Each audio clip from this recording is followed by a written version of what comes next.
Instituto de Arquitetos do Brasil, Departamento do Distrito Federal. Gostaríamos de agradecer a presença de todos os colegas. Gostaríamos de agradecer o apoio cultural desse evento que nos foi dado pela Paulo Otávio Investimentos Imobiliários Limitada. Agradecer a presença do Dr. Paulo Otávio aqui conosco e apresentar a vocês, aqueles que não conhecem pessoalmente, porque todos nós conhecemos, o Rui Otaki, esse arquiteto que tem uma trajetória incrível dentro da arquitetura brasileira. Ultimamente está desenvolvendo alguns projetos em Brasília, e ele vai hoje nos falar mais da sua trajetória, né? Dar um breve, porque não haveria tempo suficiente, sobre a sua trajetória como arquiteto. Então eu queria deixar aqui os nossos agradecimentos antecipados pela tua presença. O Rui esteve aqui fazendo parte da equipe que estava julgando os trabalhos do nosso Salão Brasileiro de Arquitetura, e nós, obviamente, tínhamos que aproveitar a presença dele para poder falar um pouquinho conosco aqui, os nossos arquitetos aqui de Brasília. Então, Rui, antecipadamente, obrigado, e vou passar para você esse outro microfone por causa da gravação. Isso aqui depois tem que levar quando você sair. Estou no bolso ali. Esse bolso aí. Mas depois tem que deixar, quando você sair, deixa aqui conosco. Porque ali não tem verba para pagar. Se precisando, tem aqui os pincéis. Mas eu consigo sair daqui? Consegue. Ok, obrigado.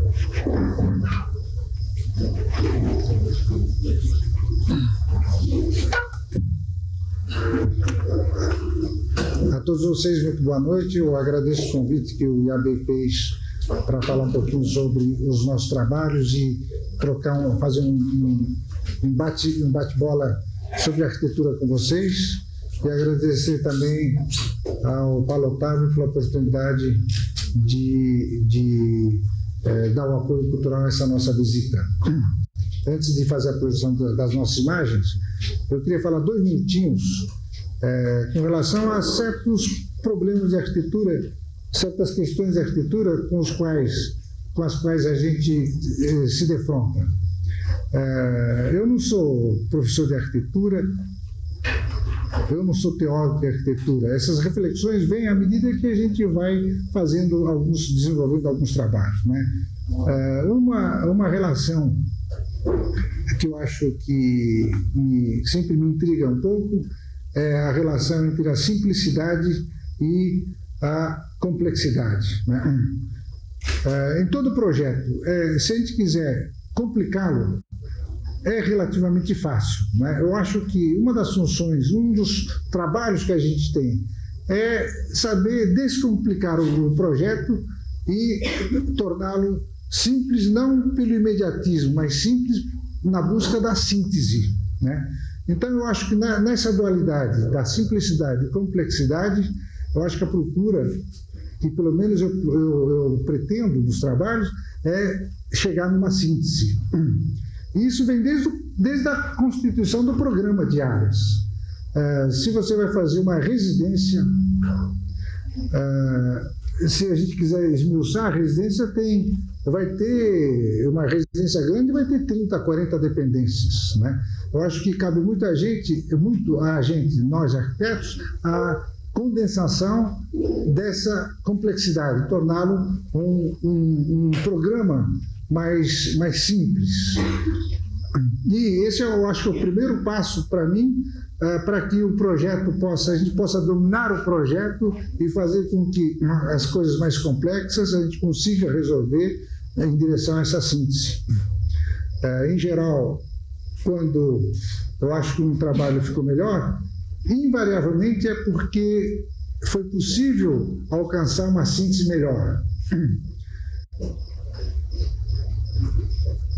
E, frequentemente, essa procura da síntese vai desde o diálogo com o cliente, o diálogo com os projetistas que trabalham junto, estrutura, ar-condicionado, hidráulico, o que for, e com a construtora que vai executar a obra, né? Essa procura da síntese é uma coisa constante e permanente em todos os trabalhos e em todas as fases. Ou seja, eu acho que no meu caso, foi uma postura que foi sendo incorporada em mim pelo conjunto de trabalhos que a gente vem fazendo. Uma outra relação que eu acho que é interessante é a relação entre a especificidade e a universalidade. Ou seja,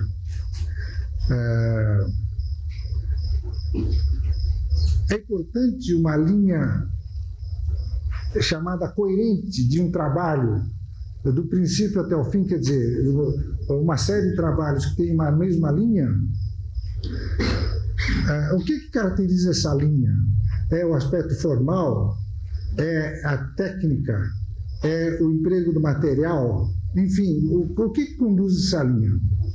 Hoje eu estou muito convencido de que o que caracteriza a linha, evidentemente no meu caso, eu acho que é a procura de uma especificidade num determinado projeto, quer dizer, procurar uma coisa particular que pode envolver o projeto e, tanto quanto possível, tornar essa questão pontual dar um alcance mais universal. Eu acho que até uma fase dos meus trabalhos, eu acho que eu pensava do contrário, né? A partir de uma certa linha, a linha, de certa forma, conduzia o trabalho. Hoje eu acho que eu vejo assim, há uma evolução, ou seja, é encontrar numa questão pontual, numa questão específica e dar a essa questão uma dimensão maior. Acho que o pulo é como se dá essa dimensão maior. Aí é o exercício do projeto. Depois, na ilustração de algumas imagens, a gente pode discutir um pouco mais isso. E outra é a famosa questão antiga na relação forma e função. Eu acho que a função tem que estar dentro do projeto como uma premissa. E como tal, nenhuma obra, a gente vai a Paris, a Veneza, a Nova York, ver obras do Renascimento ou da arte gótica, a gente não vai nunca ver se a função foi boa. A gente vai ver porque ela causa uma emoção, uma surpresa, ela é bonita, né? A função não é discutida, ou é colocada num plano totalmente secundário. E vocês vejam o patrimônio histórico, a recuperação, a revitalização do nosso patrimônio, do mundo todo, patrimônio histórico. O que é essa recuperação? A partir de uma obra existente, construída há 100 ou 200 ou 300 anos atrás, a gente dá uma nova função. A partir do quê? Da expressão já construída, né? Então, se a gente pode mudar a função depois de 100 anos, 200 anos, tá certo? Então, a questão é que a função é mutável, né? Por isso que eu acho que na relação forma-função, que a gente discute muito, e em geral, quando eu faço palestra, a primeira pergunta que me fazem é se eu me preocupo primeiro com a função ou primeiro com a forma, e eu digo que na maioria dos casos o primeiro é com a forma, sim, e tem que ser, eu acho, né? E dentro dessa forma você resolve de uma maneira a mais clara possível o aspecto da função. Eu acho que nós ganhamos agora em São Paulo um concurso muito importante. Vai ser construída em São Paulo uma via elevada para transporte de massa. Essa via elevada é uma alternativa ao metrô. O metrô carrega a cada viagem, a capacidade do metrô é de 520 passageiros. E essa via elevada é um trólebus, um ônibus elétrico, com três corpos, né, 3 vagões. A capacidade desse ônibus na via elevada é 280. é um pouco mais que a metade somente, mas o custo é 1/12, é 8% do custo do metrô, é o custo da via elevada, chamada VLP, veículo leve sobre pneus. Bom, e é uma intervenção grande, a primeira linha vai ter 8,5 km, com os 2 terminais e 9 estações intermediárias.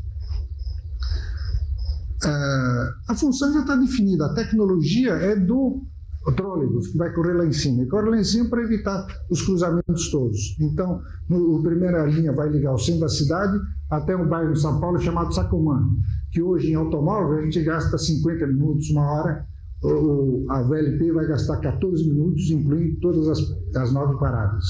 Bom, e a função está definida, né? Vai correr em via elevada esse VLP de 3 corpos. No entanto, o concurso foi feito para que essa intervenção urbana em São Paulo ficasse uma coisa bonita, né? E então a prefeitura convidou, fez uma lista de 18, 19 arquitetos. Numa segunda triagem, então, a prefeitura convidou 4 a apresentarem suas propostas e nós fomos declarados os vencedores. Estamos trabalhando muito em cima desse projeto, mas para dizer o seguinte, a função está determinada. Falta um elemento fundamental, que é a plástica dessa via elevada, que é uma intervenção urbana muito forte. Então, eu acho que eu exagero um pouquinho na defesa da forma, não é? Mas eu acho que eu acho muito ruim nas escolas de arquitetura, por exemplo, a gente começar, dado um tema qualquer, estuda planta, depois que destrinchou toda a circulação, função, aí começa a levantar as paredes. Eu acho que não é assim que se faz a arquitetura, né? Eu acho que a coisa tem que ir junto, né? Forma e o estudo desses estudos de planta, etc. Então, nessa relação forma-função, eu dou esses exemplos históricos claros. A gente, o que sobra para a gente ver são obras que são bonitas, não são aquelas que a gente nem sabe que função tinha certas obras, né? E depois, o patrimônio histórico, a gente revitaliza dando uma outra função para uma obra cujo contorno, né, já está definido.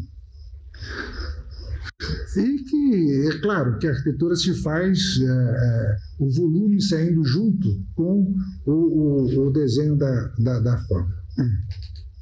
E, finalmente, a outra relação que para mim é muito importante e está sempre presente é a relação homem-cidade. Mas na relação física. Ou seja, se alguma coisa está perto da gente, essa mesa, né, ela tem que ter uma altura determinada pela ergonometria, 72 centímetros. Isso aqui é de madeira, então ela tem uma espessura de 3 centímetros.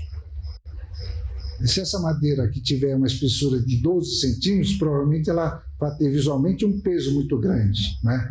O toque é importante, porque são peças com as quais a gente convive no toque ou no encostar, né? Cama, cadeira, mesa, poltrona, etc.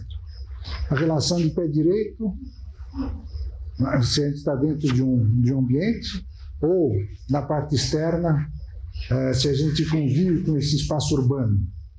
Então, eu acho que procurar sempre a gente desenvolver cada vez mais essa sensibilidade.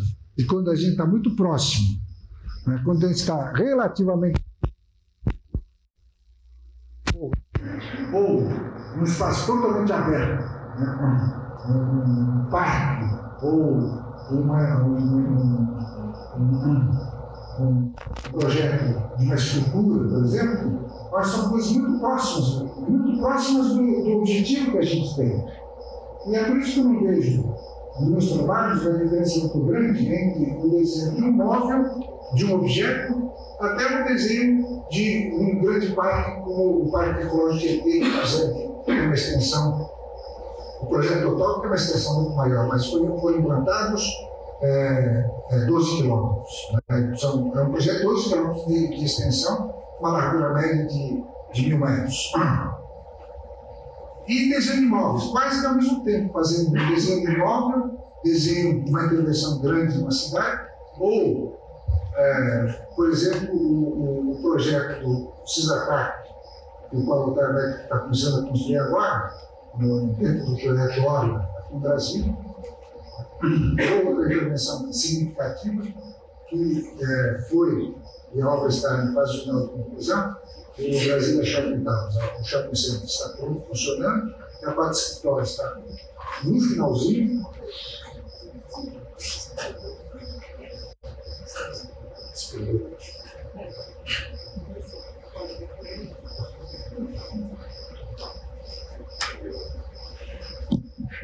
Pode deixar aqui.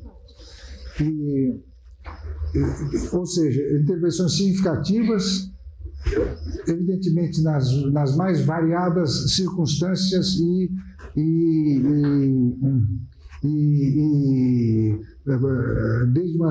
um projeto numa cidade. Nós estamos até agora mesmo conversando aí atrás. A França fez, como uma expansão importante de Paris, o bairro de La Défense, né? Um bairro projetado há mais ou menos 30 anos atrás, um pouquinho depois de Brasília. E aí, com todos os recursos que não só a França tem, mas toda a comunidade europeia, foram erguidos os prédios, foram feitas as vias, né? E hoje tem uma boa parte feita lá. A gente vai lá, olha, e apesar de toda a erudição francesa, toda a preocupação europeia em relação ao urbanismo, e com todos os recursos que há lá, a gente percebe que Brasília está um passo na frente muito maior. Então, fazer um projeto, por exemplo, aqui em Brasília, eu acho que é uma oportunidade e uma responsabilidade grande. O Paulo Otávio confiou na gente, fizemos esse primeiro projeto aqui dentro da zona onde o projeto foi construído, na W3, no comecinho da W3 Norte. Existe um gabarito de altura máxima de 45 metros. E a gente ouve muito lá em São Paulo, no Rio, que em Brasília, poxa, o plano piloto cerceia muito porque determina a projeção e dá o gabarito. Então, fica o paralelepípedo já determinado. A gente ouve muito isso. Então, o que foi possível fazer no caso do Brasília Shopping Town? Fizemos um prédio de escritórios curvo, 2 volumes, eu acho que todo mundo já viu, né? E no centro, unindo os 2 volumes, um círculo que une os 4 andares de cima. Eu acho que é uma contribuição para a arquitetura com a qual Brasília nasceu, né? Quer dizer, a gente saber ler e com toda a criatividade a gente continuar avançando Brasília. É a última coisa que eu queria dizer. Eu acho que o grande desafio nosso, para nós arquitetos brasileiros, é fazer com que aquilo que a gente chama da arquitetura brasileira continue desenvolvendo. Paradoxalmente, a gente vê o seguinte: a arquitetura brasileira tem hoje 50 anos. É a escola que mais dura no mundo. A Bauhaus durou 20 anos, Postmodern durou 15 anos, etc. A arquitetura brasileira persiste. Então, alguma coisa de interessante ela deve ter, com toda a marginalização que, sem dúvida alguma, os europeus quiseram que a nossa arquitetura sofresse, né? Então, eu acho que esse desafio não ficar repetindo a arquitetura brasileira, mas fazer com que ela avance também, né? Com que ela se aproprie de alguma tecnologia que a gente queira, se aproprie de algumas linguagens, e a gente vai desenvolvendo essa arquitetura. Esse, a meu ver, é o grande desafio nosso na virada do século para a arquitetura brasileira, fazer com que ela se desenvolva. Eu gosto de citar o seguinte exemplo. na música popular brasileira, né? A gente pode chamar o Caetano, o Gil, o Chico, etc. O que eles precisam para compor ou para fazer uma apresentação? Eles precisam de uma guitarra, de um violãozinho só. O que a Madonna ou o que o Michael Jackson precisam? Eles precisam de uma sofisticada tecnologia de cenários, uma engenharia de som e de luz bastante complexa, né? Claro, eles estão num país que oferece essas circunstâncias, mas eles precisam dessa tecnologia e nós não precisamos dessa tecnologia. O Chico, o Caetano, etc., eles conseguem com um violãozinho. E por quê? Porque eles puxam o máximo pela criatividade. Eu acho que esse paralelo eu uso muito em relação à nossa arquitetura. Por circunstâncias econômicas, sociais, etc., nós ficamos defasados em relação ao chamado primeiro mundo. No entanto, a gente consegue ombrear com eles na criatividade, né? E a gente vai puxando. E agora, com a melhoria paulatina que a gente vai tendo nas condições sociais e econômicas, a gente pode absorver essa economia, não ficar deslumbrado pelo que se faz lá, mas, pelo contrário, a gente tem raiz da arquitetura contemporânea aqui e fazer isso desenvolver, né? Eu acho que é o grande desafio nosso nessa virada do século.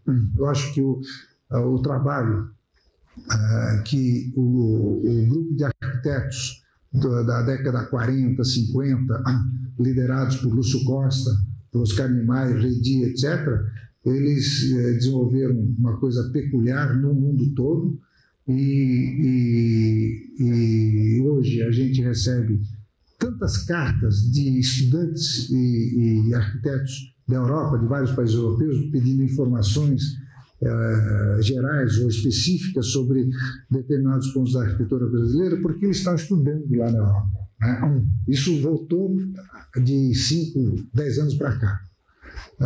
E eu acho que, se nós temos essas condições, eu acho que cabe muito, é a minha opinião, a gente, com arrojo, com esse espírito sempre renovador, a gente desenvolver, aprofundar essa linha que se chama arquitetura brasileira. Então, agora a gente podia ver rapidamente algumas imagens, né? E a gente vai continuar conversando um pouquinho. A gente pode ajudar?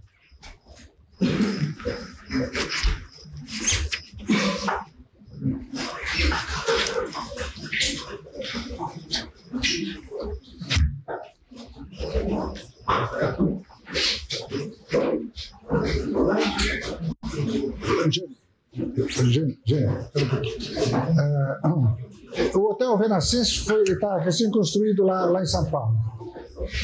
Ele está num lugar muito importante, muito privilegiado. No bolso também? Está num lugar muito importante, muito privilegiado. No entanto, há uma quadra paulista. No entanto, as 3 ruas que cercam o terreno são ruas estreitas. A Alameda Santos, a Alameda Jaú e a Doc Lobo. É um miolinho muito, muito conhecido, muito valorizado, porém, ruas estreitas. Então, o programa do hotel era muito grande e nós imaginamos, então, um diálogo a 2 níveis. A torre, propriamente,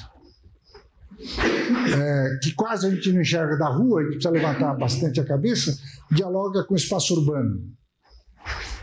Então, dialoga com o espaço urbano. E os térreos, a Rua Doc Lobo é uma ladeira de 9 metros de desnível. Então, colocamos em cima e mais os 9 metros, 4 térreos. Uma entrada aqui em cima, outra no meio, outra lá embaixo e outra no canto. E esse diálogo com 4 terraços curvos que dialogam com as copas da árvore da Doc Lobo, com as pessoas, com os carros. Então, dessa dualidade, diálogo com o espaço urbano e diálogo com a rua, nós tentamos harmonizar o projeto. Tá. Então, diálogo com o espaço urbano de São Paulo, faixas horizontais, esse vinho é alumínio, esse branco, quase branco, é um branco um pouquinho queimado, também é alumínio, e esse escuro é o vidro. essa proporção foi muito estudada para que houvesse uma dinâmica no edifício. Além dessa proporção na horizontal, nós estudamos muito a proporção horizontal. Ou seja, um prédio normal ficaria um prédio enorme, muito pesado. Então, o que nós fizemos? Dividimos os quartos, 10 quartos desse lado, 10 quartos daquele lado, e no meio, em preto, a circulação vertical. E com isso nós tivemos praticamente 2 edifícios gêmeos ligados por essa circulação vertical. Isso deu uma proporção adequada para o projeto. Ou seja, não fazer pelo imediatismo, acho que pela mecânica, né? Mecanicamente. São 20 apartamentos por andar, bom, então saca os 20 assim. É preciso ver sempre a proporção disso, né? E foi aqui que a gente se preocupa muito.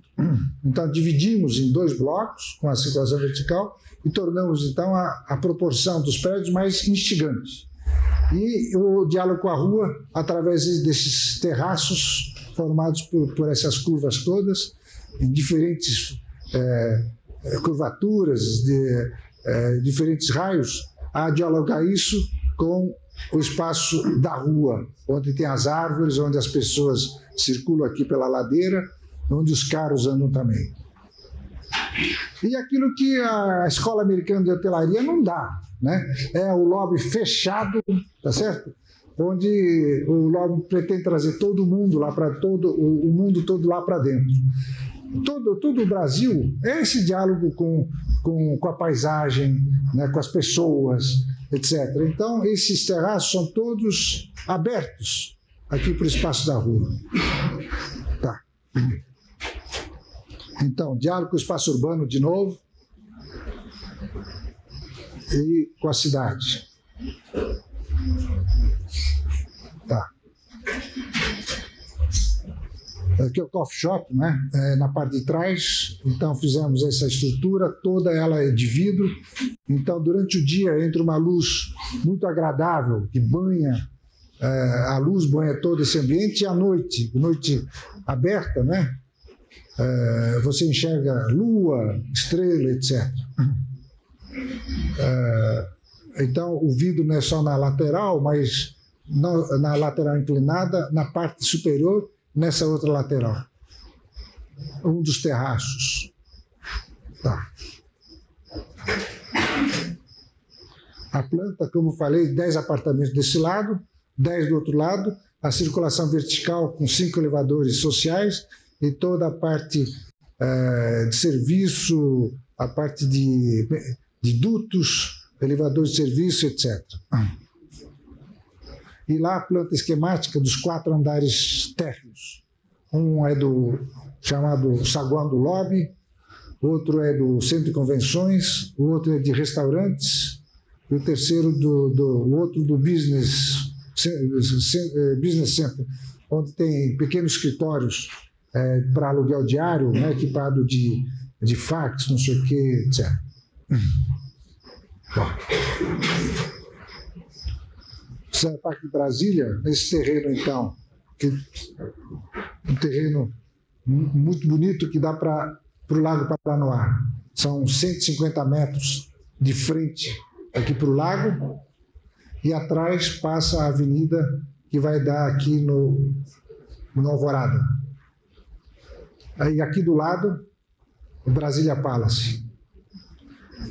Há uma restrição visual o prédio só pode se construir o prédio a partir da mesma linha do Brasília Palace. Então a linha passa por aqui.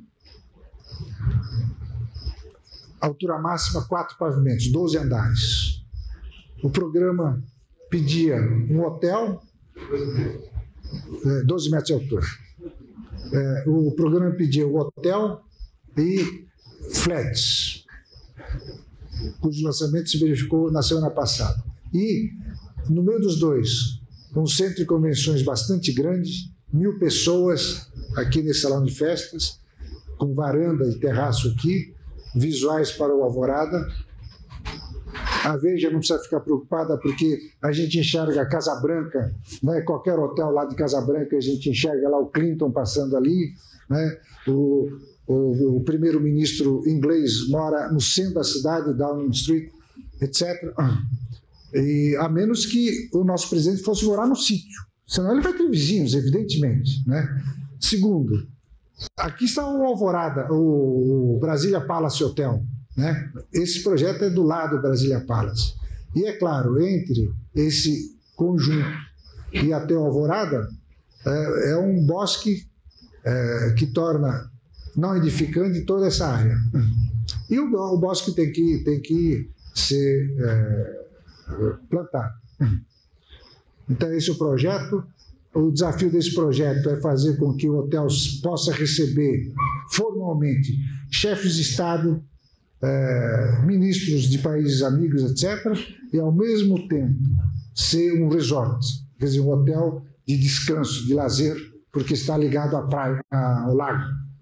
Então, nós fizemos essa forma curva, esses apartamentos formam uma grande praça aqui em torno, pelo desnível que o terreno tem. Criamos duas praças, a praça aberta da piscina aqui em cima e a praça do lago aqui embaixo com marina, etc. E a parte mais formal é aqui atrás. O acesso é por essa praça de trás. Tá. Essa é a fachada lateral, o lago é aqui, não é? Aqui é a parte curva. Ela é escalonada, os 4 andares são escalonados, para que a presença física vá baixando à medida que vai chegando perto do lago. E aqui a parte de trás, a parte reta. A vista do lago é mais ou menos essa, né? Tá. Aqui a vista de frente, a chegada do hotel, a parte mais formal e as duas partes curvas. A perspectiva mostra isso, né? Tá. Uma foto aí da maquete, aqui se vê bem a parte do resort, né? O pátio elevado e o pátio a nível do lago. O programa pede um flat, um edifício de flat. Então, para não bloquear a visão do hotel desde esse acesso, nós dividimos o flat em duas partes, com essa curva aqui. Então, você entra com o carro, vem vindo, na hora que você apruma aqui, você já está enxergando o hotel. Aí você afunda e sobe aqui de novo e chega na praça de chegada do hotel.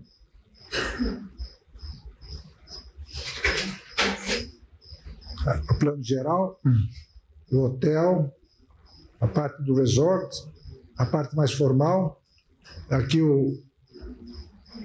os dois edifícios do flat. A chegada do carro, a entrada de serviço, todo o serviço é desenvolvido no subsolo daqui para baixo, a entrada dos carros por aqui, afunda aqui, sobe, chega na praça, centro, salão de festa, centro de convenções, hotel, o teatro, auditório e vai embora. Tá. A vista da piscina, o pátio mais elevado, para o lago, dentro da piscina uma pequena ilhota para pequenos shows, atividades, claro, recreativas, para envolver principalmente o hotel em fim de semana. Tá. Lá em Tóquio fizemos a Embaixada do Brasil em 84, uma rua muito estreita, então fizemos essa curva côncava e com isso abrimos aqui em frente à Embaixada uma pequena praça. Tá. Essa é a pequena praça, caixilhos só verticais pela frente, a parte horizontal fica atrás do vidro pintado em preto, portanto a caixilharia também, como deveria ser, não é só para sustento do vidro, mas é para dar uma expressão à fachada. A parte interna, cultural, para exposições. Desse lado é um pequeno auditório para cinema. Tá. O hotel no Caribe, aqui a praia, uma longa avenida que liga o aeroporto à capital da República Dominicana. Então, de longe aqui, a gente vem chegando, pode enxergar o hotel, que é um arco, 6 andares, e quando a gente passa em frente do hotel, então, a apropriação do terreno por essa plataforma que faz a curva, vem no chão, sobe, desce, passa por baixo do hotel e vira de novo. São as várias atividades complementares dos dormitórios, ou seja, restaurantes, boate, salão de festas, salão de arte. Tá. Aqui também, pela distância e pelas circunstâncias, esse arco com 6 andares marca o hotel de longe. E essa plataforma, conforme já dissemos, com essas curvas, desce, sobe, etc., marca o terreno quando a gente está de frente ao empreendimento. Tá. Em Goiânia, o Banespa, a agência Banespa da cidade, está no centro da cidade de Goiânia, na Rua 9 com a 3. Essas 3 esquinas estão ocupadas por prédios pesados. Então, ao ocupar a 4ª esquina, propusemos essa ondulação bastante forte e que dá à esquina uma atenuada e uma paisagem urbana mais bonita.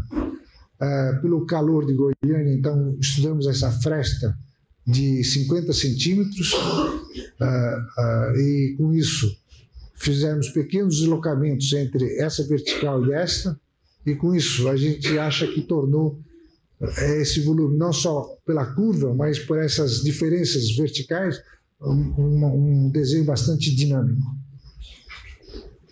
Tá. Campo Jordão é a cidade alternativa paulista para o frio, né? A praia é a alternativa de férias e Campo Jordão é a alternativa do frio.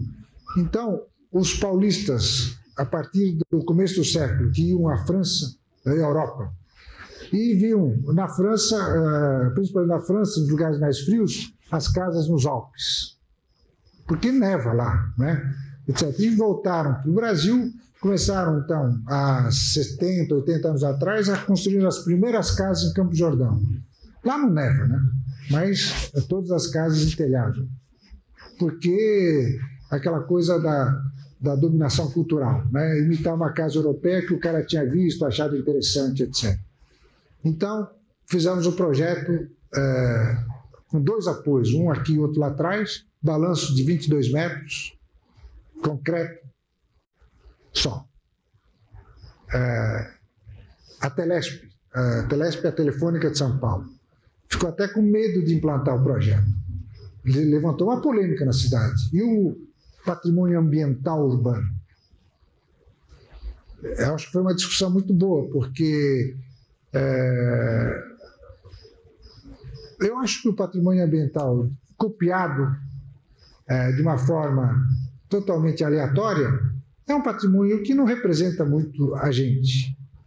Então, depois de algumas sessões, 3 sessões, a comunidade então topou, aceitou, etc., e a obra foi feita. Ela é totalmente diferente do telhado normal, né? Com aquela inclinação totalmente artificial.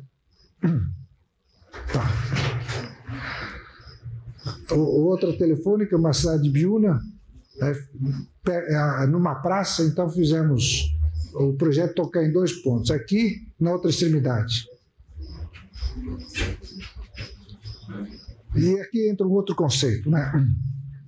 Na Telefônica são colocados aqueles instrumentos, aqueles equipamentos muito delicados, que exigem um controle muito grande de temperatura e umidade.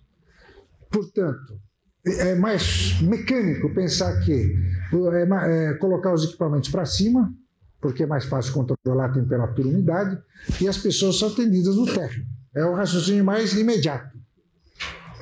Aí a gente coloca em questão o seguinte: bom, o equipamento é importante, mas o atendimento humano é muito importante também. Vamos tentar colocar no subsolo. Depois de muita relutância, nós conseguimos fazer com que aqueles equipamentos muito sofisticados de telefonia fossem colocados no subsolo e as pessoas da cidade serem atendidas em cima. O de Campos do Jordão é a mesma coisa.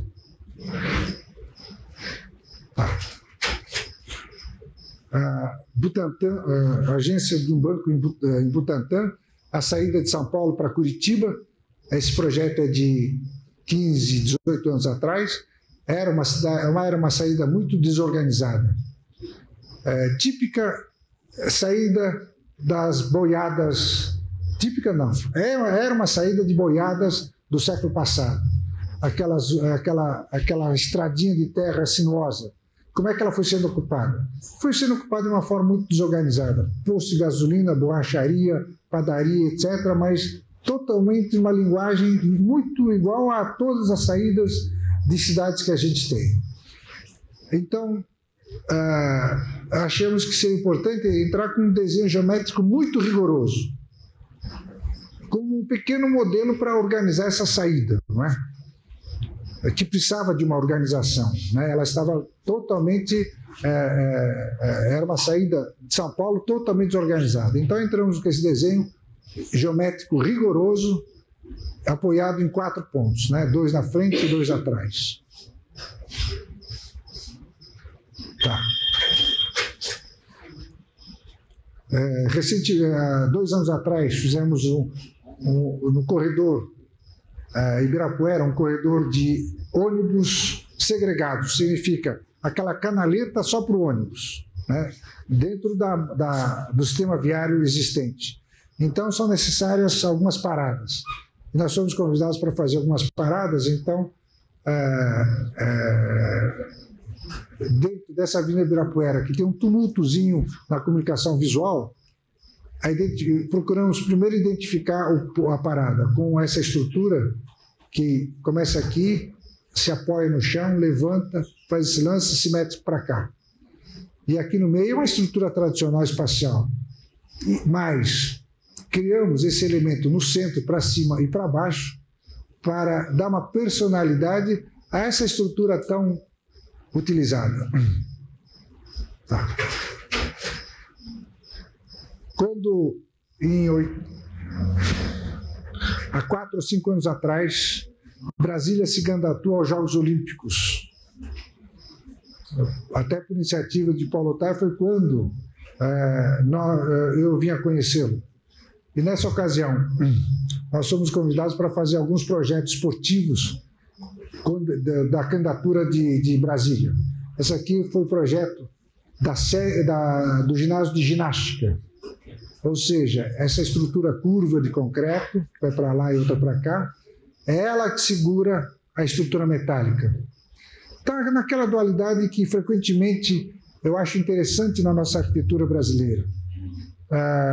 É aquela coisa meio artesanal que conduz a tecnologia. Não é a tecnologia que se sobrepõe sobre as outras coisas. É essa coisa artesanal. No caso, 2 curvas que dão abrigo ao elemento tecnológico mais avançado. Mas é sempre não. É esse diálogo onde a tecnologia não seja só a linguagem dela a determinar uma arquitetura. Foi isso que procuramos fazer. E contrapondo com essas 2 curvas, a outra, no outro sentido, a praça de entrada. Agora, essas 2 curvas têm um sentido estético em primeiro lugar, mas depois nós aproveitamos. De que jeito? Todo mundo vê espetáculos de ginástica nos Jogos Olímpicos, né? Até um espetáculo muito bonito. Mas quando o ginasta faz as piruetas, faz os exercícios, no fundo, tem aquela bancada, tem as pessoas andando, etc. Aqui nós propusemos que os exercícios sempre sejam feitos nessa linha, lá embaixo, aqui. O fundo é esse fundo infinito, né, de laboratório fotográfico, só que é um fundo enorme, tem 6 metros de altura. Então, isso organiza também todas as tomadas de televisão, de fotógrafo, etc. Né? Foi a proposta que fizemos também, porque na proposição dos Jogos Olímpicos se exigia a localização da imprensa, tanto escrita como da televisão, etc., lugares reservados, para evitar os tumultos, etc. Né? Então, nós propusemos que aquele passadiço do exercício está projetado aqui e ali. Agora, o que saiu antes? Aquele fundo infinito ou a forma? Saiu antes a forma. Né? Depois, estudando, etc., o programa do projeto, como é que a função podia ser, é que saiu a ideia de jogar o passadiço aqui e a imprensa logo atrás, para que as tomadas pudessem fazer, as tomadas fotográficas de televisão, pudessem ter essa parede de curva como fundo. Aí daí saiu o projeto toda a planta.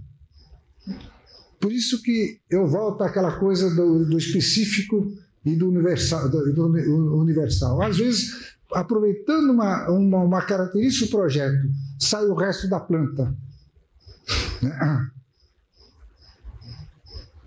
E seria falso e mentiroso eu dizer aqui que, a partir dessa preocupação do fundo infinito, é que saiu o projeto. Não foi assim. Saiu primeiro a forma. Depois é que,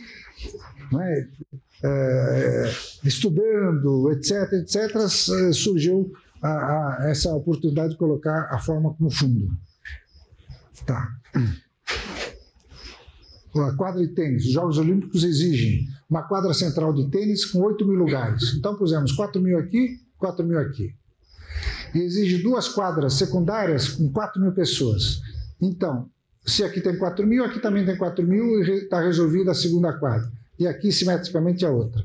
Mas, aproveitando a estrutura da arquibancada de 4 e 4, fizemos um grande espaço aqui que sai pelo custo, pela arquibancada, com uma iluminação zenital aqui por cima, vidro, etc.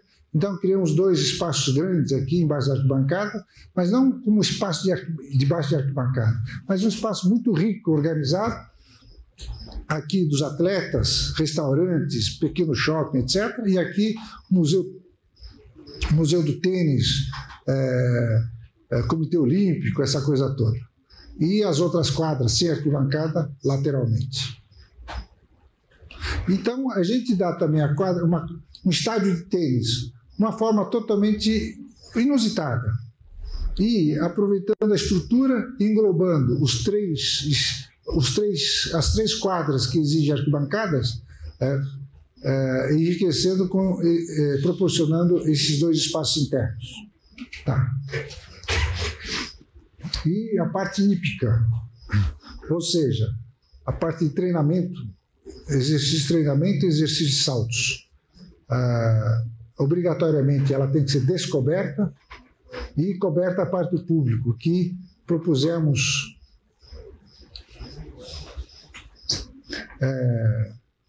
tecido de poliuretano esticado com cabo de aço inox.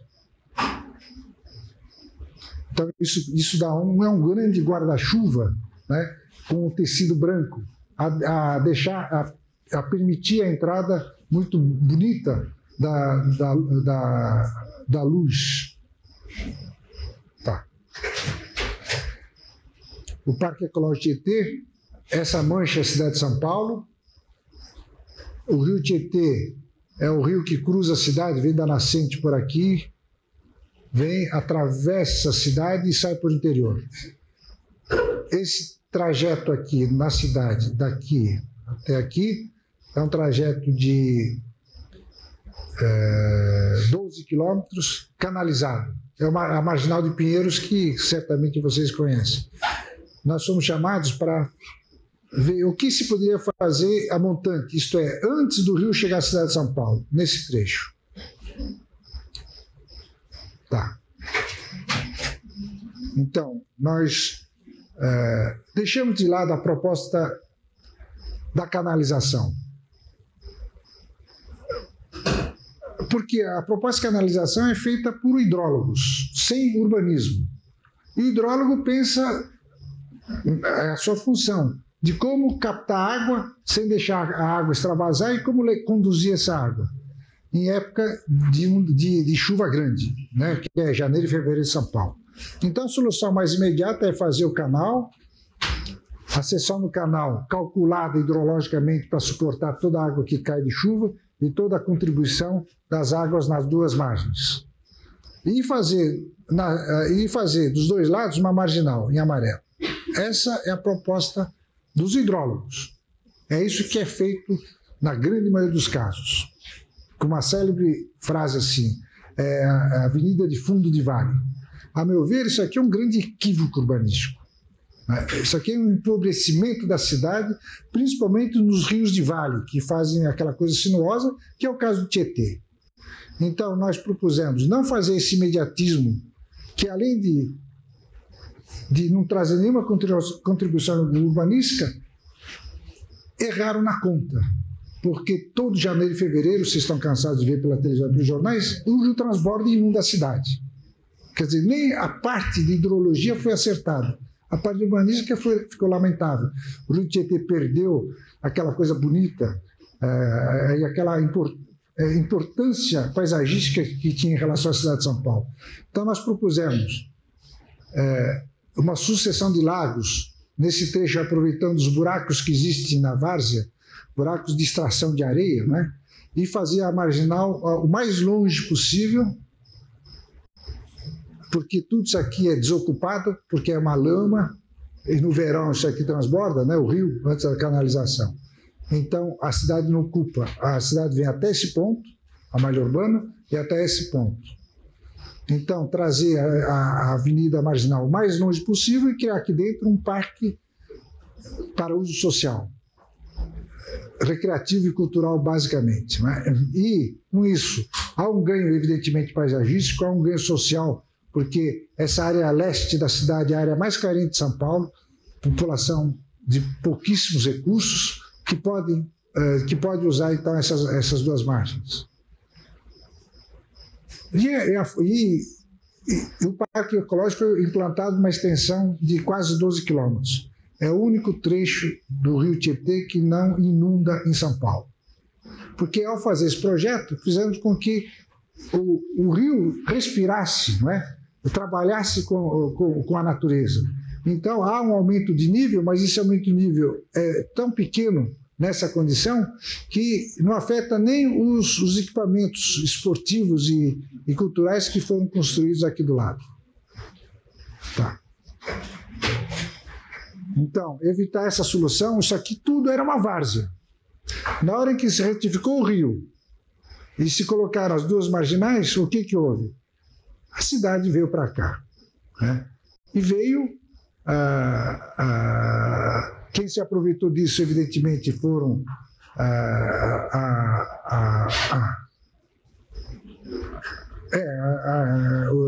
questão imobiliária desenfreada,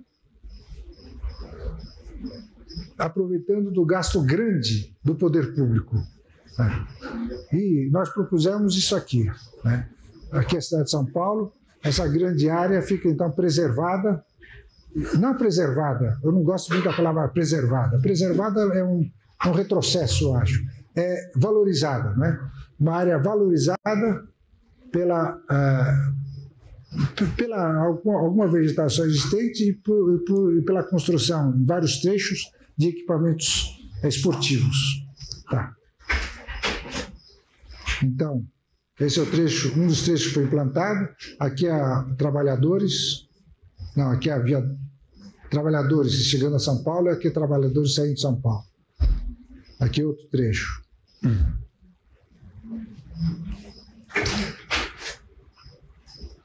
Centro de convivência, num dos cantos do parque, teatrinho aberto. Tá. Indaiatuba é uma cidade próxima a Campinas, 1h e pouco de São Paulo, 70 mil habitantes. O contorno da cidade é este. Aqui é a parte alta da cidade. É a estrada que liga Campinas a Itu. Aqui é uma vertente e aqui é outra vertente. Portanto, vocês veem que 90% da cidade ocupa essa vertente, que tem aqui a parte mais baixa. Portanto, todo o esgoto, toda a água de chuva cai aqui. Aqui era um córrego em péssimas condições, matagal, rato, barata, etc. E a parte mais desvalorizada da cidade era aqui. Aqui uma fazenda. Então nós propusemos o parque com esse desenho e o mesmo princípio, as marginais em laranja bastante afastadas, tratamento do córrego e fazer do córrego uma área de lazer e equipamentos nesses pontos brancos. Primeira reação da prefeitura, o desenho está muito bonito, mas a prefeitura não tem um tostão para desapropriar isso tudo aqui, né? Isso tudo significa 9 quilômetros de extensão, largura média de 600 metros, uma área imensa. A prefeitura não tem condições de desapropriar 1 metro quadrado. Nós tivemos que reunir os 3 fazendeiros daqui, que pela lei de loteamento federal, todo loteamento você tem que deixar 15% de área verde. Então, contamos a área verde que ele teria que deixar, no caso do loteamento, em cada um dos 3. Deu X metros quadrados. Botamos esse X aqui no parque. E a Câmara fez um decreto. Quando ele fizer o loteamento, a área verde dele está toda concentrada aqui, tá certo? Então ele faz uma troca antecipada.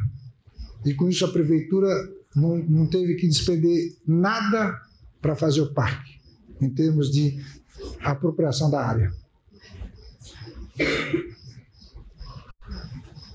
Depois, os lagos foram feitos pela Sabesp é o órgão de água e esgoto de São Paulo, porque tinha que se tratar esse córrego que era imundo, né? E assim nasceu o parque. Esse projeto, entre fazer o projeto e o parque se implantasse, se gastaram 3 anos e meio. É um milagre. Mas eu acho que uma das funções nossas da arquitetura é acreditar na obra construída. Eu acho que o papel, o desenho do papel, é uma fase importante do projeto. Mas a arquitetura mesmo é enfrentar e tornar a obra uma realidade, né? E eu acho que eu tenho um certo volume de obras construídas, porque eu batalho muito para que a obra fique de pé, né? E esse é um caso muito típico. A gente teve que levar para a Câmara, convencer os vereadores, primeiro convencer os 3 fazendeiros aqui, né? Enfrentar alguma oposição da população que dizia que os fazendeiros iam ganhar essa avenida em frente, né? Realmente eles ganharam essa avenida em frente, mas também teve toda essa reciprocidade para que a cidade toda ganhasse esse parque, sem que a municipalidade tivesse que pagar pela desapropriação. Tá. Então, esse é o primeiro trecho. Enquanto o trecho ainda é estreito, fizemos alguns laguinhos bem rigorosos. Depois que a área se abre, então fizemos desenhos mais soltos. Aqui é uma outra área. E aqui, que era realmente um lugar de péssimas condições, onde se criavam porcos, galinhas aqui pelos quintais, hoje as casas viraram todas, né? A frente da casa é para as 2 avenidas que fazem o contorno do parque. Tá. Isso era na hora que nós estávamos estudando o projeto. A mesma fotografia, esse conjunto de eucaliptos está aqui, né? É praticamente o mesmo trecho. Assim era o córrego. Não tinha a menor condição. Né? Aqui o caminhão fazendo os primeiros trabalhos de acerto da topografia. Tá. Aqui é outro trecho, né? Como era, olha essa casa, a mesma casa ali, e como é que foi ficando. Tá. Alguns projetos recentes de São Paulo, um centro de convenções. Nesse trecho de São Paulo há uma limitação de 8 andares, então fizemos 3 andares contínuos e 5 andares em 3 peças isoladas, provocando 2 grandes espaços de escala urbana. Esses 5 andares correspondem a 15 metros de altura. Tá. O outro outro centro de reuniões, mas mais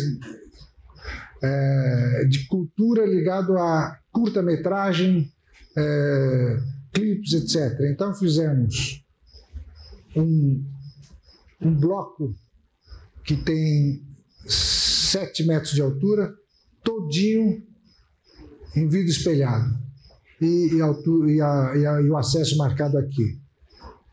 Isso porque lá dentro, esse centro de convenções, é mais o centro cultural, é de um grupo que desenvolve curta-metragem, festivais, etc., e clipes para televisão. Tá. Em Araras, é uma cidade de São Paulo a 3 horas, é um hotel de descanso, então é uma região montanhosa. Então fizemos 2 morrinhos com os apartamentos aqui. Tá. Alguns apartamentos, pés de apartamentos, um edifício com um apartamento por andar, então esse terraço curvo para dar uma dinâmica mais rica para o espaço urbano. E também aqui, o que acontece? Aqui a sala, aqui são os quartos. Tudo isso dá para um terraço, portanto, tudo é com porta, nada é com janela. Além de ampliar o espaço, né, transformando a janela em porta, há a possibilidade de uma circulação externa aqui. Não é só o corredor interno, mas também uma circulação externa. Ou seja, é o terreno que subiu. Tá. Um outro prédio de apartamentos com terraços variados. É muito comum a gente ouvir dizer que curva torna a construção mais cara. Eu acho que torna mais cara se fosse uma única curva. Na hora em que você tem várias curvas para cima, a mesma forma, feita com certo cuidado, você vai repetindo para cima, né? E de tanta gente ouvir falar que curva é cara, então nós propusemos um prédio de apartamentos com essas curvas diferenciadas, né? Ela é feita, o pessoal que constrói fica muito animado. A gente, de vez em quando a gente vai a obras, fala assim: "Senhor Rui, vem cá, vem ver o que a gente conseguiu fazer." Quer dizer, a própria obra ganha uma emulação, né, um incentivo. E isso aqui foi feito com muita tranquilidade, da mesma forma como se faz as vigas retas. E o espaço urbano, no caso desse apartamento, em torno, ganha uma dinâmica grande. Tá. Um prédio com um painel grande, um painel de 50 metros de altura. Painel que não é pintado só para decorar uma parede cega. É um painel que participa desde o começo do projeto, ou seja, cada morador tem o terraço e vê trechos do painel. Quem entra da rua por aqui vê o painel também. E quem circula de carro, é uma mão só nessa direção, enxerga a outra parte. A outra parte aqui, essa parte. Eu vou levar um tombo aqui. Aquela parte contra o prédio. Então, esse L do painel participa desde o começo para possibilitar todas as visuais do usuário, do morador, de quem entra no prédio e de quem passa a rua. Tá. Edifício mais ou menos recente, baixo, é no lugar onde só se pode construir até 8 andares. Tá.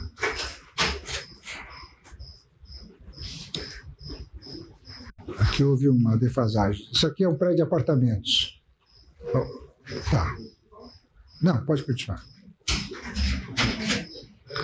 O laboratório Axê, ele foi construído, a primeira etapa, que é isso aqui, há 20 anos atrás, e nós viemos sucessivamente fazendo os projetos de ampliação.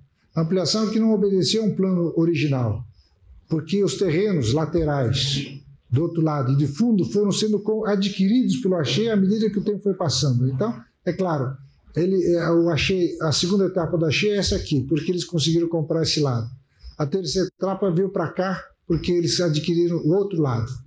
Então, essa essa conjunção foi um desafio muito difícil, porque era imprevisível, né? E o próprio crescimento do Axê foi imprevisível. Na Via Dutra, a 20 quilômetros de São Paulo.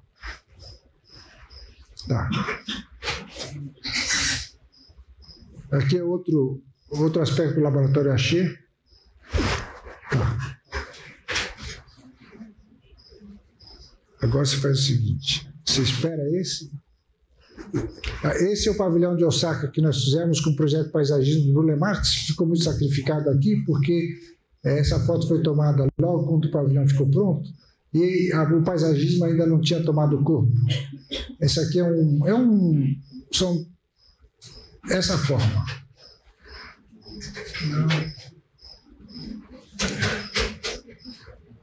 Volta mais um. Mais um. Pronto. E nessa, é quase que um gesto. Aqui, os shows dos músicos brasileiros na Expo de Osaka, e aqui, pequenas exposições fechadas do Brasil que lá se promoveram. Então, isso obtido a partir de quase que de um gesto. Tá. O Teatro Itu, as obras começaram agora. Aqui tem o rio, então houve a recomendação de subir 1,5 metro a 2. Então fizemos essa plataforma, mas fizemos aqui um pequeno teatro aberto, o teatro mais formal. E esse teatro tem 2 palcos, um interno virado para cá e outro externo para lá, para o estacionamento, para shows de cantores populares, rock, etc. Tá. Uma série de creches na periferia de São Paulo, usando os mais simples materiais: piso cimentado, paredes de bloco pintado e teto de telha de cimento amianto. A estrutura foram peças de 6 metros, porque a secretaria da creche, secretaria do menor, tinha um crédito com a COSIPA, então esse crédito foi transformado com essas peças de 6 metros, a viga de 6 metros e os pilares de 3, as peças de 12 metros, né? E com isso, então, foi modulada toda a estrutura. Tá. Então, piso cimentado, o cimento amianto pintado, essa estruturinha e os blocos. Fizemos em pré-moldado uma série de placas com esses furos arredondados para determinar alguns ambientes. Tá. Evidentemente são construções de baixíssimo custo, né? Mas o que foi muito bonito é que depois de construída a primeira creche, nós fizemos um seminário, e no seminário a coordenadora do curso, muito animada, disse que o que ela sentia na garotada de 4, 5 anos era o sentido da liberdade que eles tinham dentro da creche. Não era aquela creche tradicional, escura, fechada, com corredor, mas uma creche toda aberta, né? E a coordenadora não é arquiteta, mas ela usou exatamente as expressões que nós usamos em arquitetura, né? Liberdade de espaço, etc. Esse projeto que nós estamos desenvolvendo agora em São Paulo, esse concurso que eu me referi no começo da noite, então, o VLP vai correr sobre a via elevada, que esse, evidentemente, é o nosso projeto. O ônibus é projeto de uma metalúrgica junto com designers, com desenhistas industriais. Nós propusemos uma placa de alumínio curva para denotar a leveza e a clareza desse tipo de transporte. Tá. A estação, são 9 estações, estações elevadas, claro. Aqui a passarela que liga um lado da rua para o outro lado, e na estação marco escultórico a determinar e a caracterizar, não só como sinalização, mas para identificar cada estação ao longo do trajeto.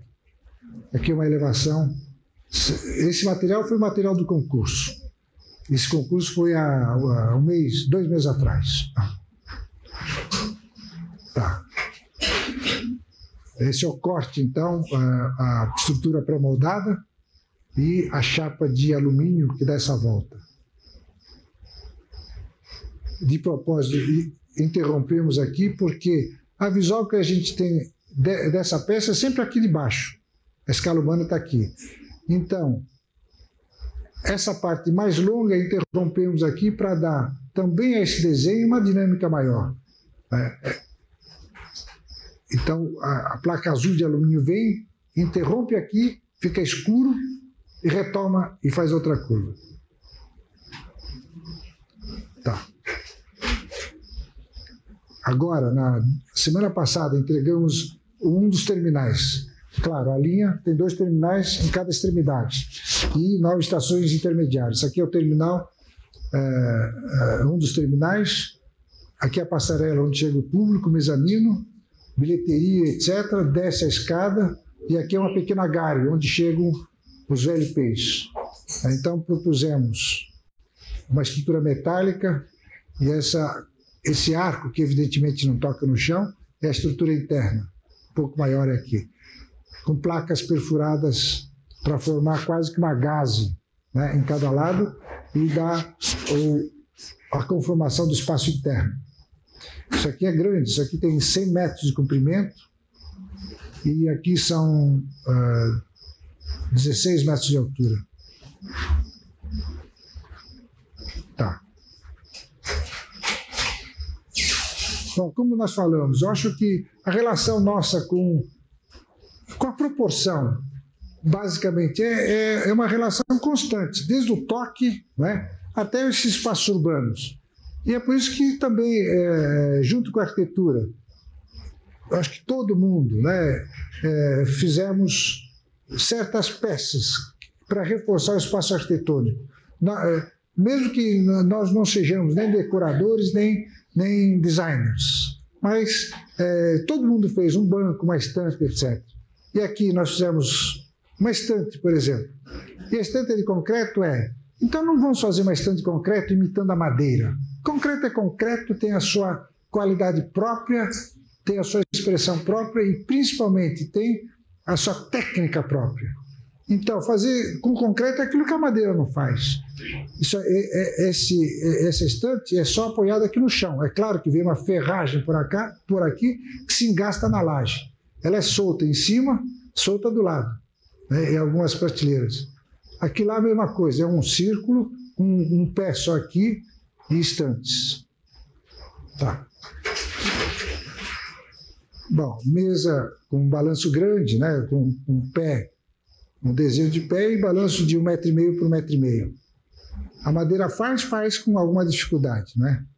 Ou então isso aqui, uma estante, ela está separada, são 2 peças simétricas, vai fazer desse dente para fora e depois entra. Só concreto faz isso. Tá. Ou com metal. Isso aqui é um aparador. Todo aparador tem 2 pés ou 4 pés. Se apoia em 2 pés ou em 4 pés. Nós fizemos isso aqui, esse aparador apoiado numa curva. É claro que nesse ponto e aqui por trás tem 2 pequenos roletes para evitar o movimento de gangorra, né? E embaixo do vidro tem um tirante de ferro para evitar esse movimento do aparador. Aqui é uma mesa de trabalho, uma chapa curva, e o vidro faz a mesma curva, evidentemente, e simetricamente para fora. Só. Uma banqueta. Aqui é uma calandrada simples, né? E aqui é outra calandrada. Então, são desenhos que o concreto não consegue fazer, a madeira também não consegue fazer, que são coisas muito peculiares, por exemplo, o tipo de desenho do aço, né? Então, essa preocupação, a proporção, né?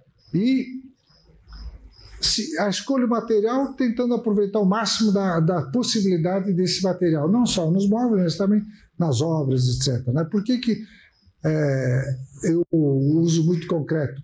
Não é pelo concreto, porque muitas formas é mais fácil e é mais adequado se fazer em concreto. Né? Quando não, como aquela estação da Gare, né, que passamos agora, com aquilo é tudo estrutura metálica, então com um desenho adequado para a estrutura metálica. E nos móveis a mesma coisa. Tá.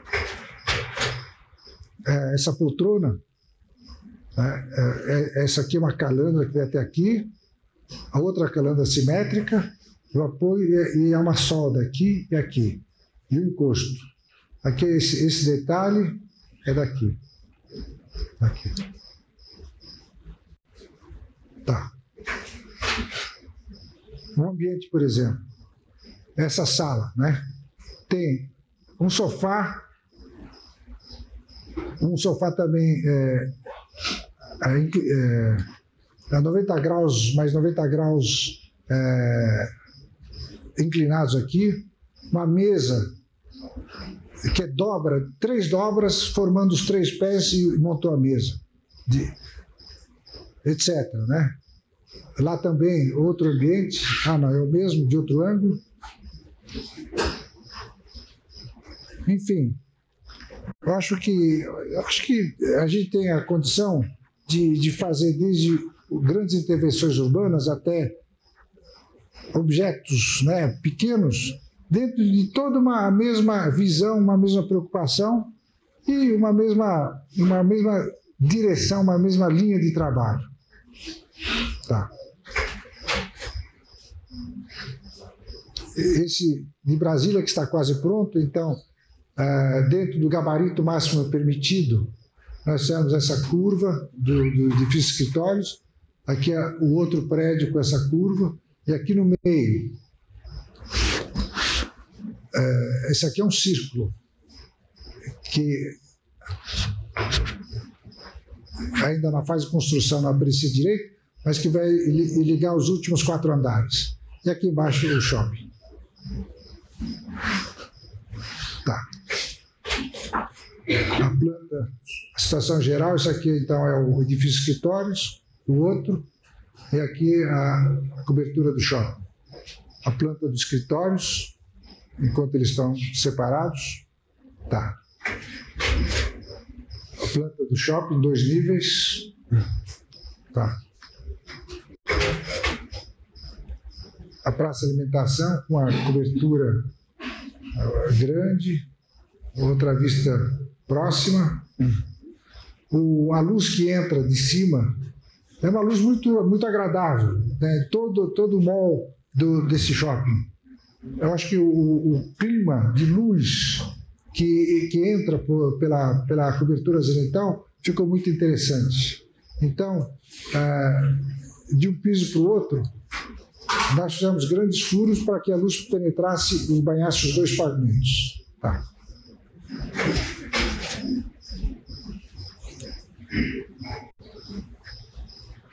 Então, da cobertura, aqui a laje que tem essa abertura, então a luz vaza os 2 andares.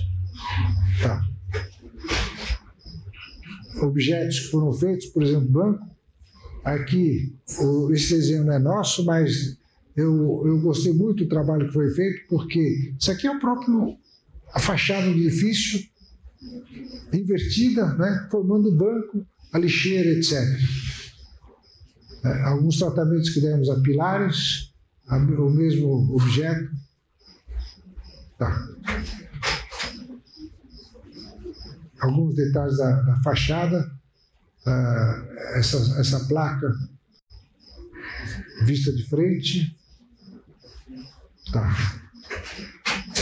Então, de uma forma muito rápida, mas tentando fazer uma trajetória rápida e dos vários tipos de projetos que a gente tem enfrentado, e a forma também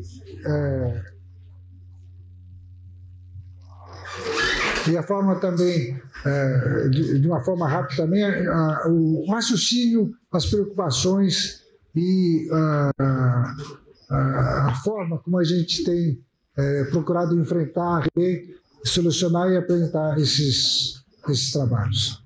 Obrigado.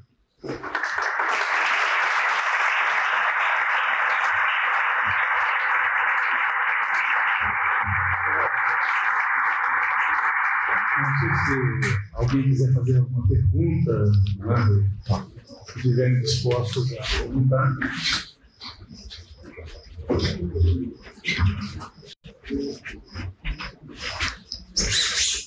Bom, então a gente agradece a presença de todos. Gostaríamos de lembrar que sexta-feira aqui a memória do arquiteto, onde a gente vai homenagear o arquiteto Matheus Rodrigues. Gostaríamos que todos tivessem presentes também, para prestigiar aqui o nosso evento. E, mais uma vez, muito obrigado aqui pela sua presença. E estamos aí sempre dispostos, abertos aqui para se precisar. E a beleza. Ok? Obrigado.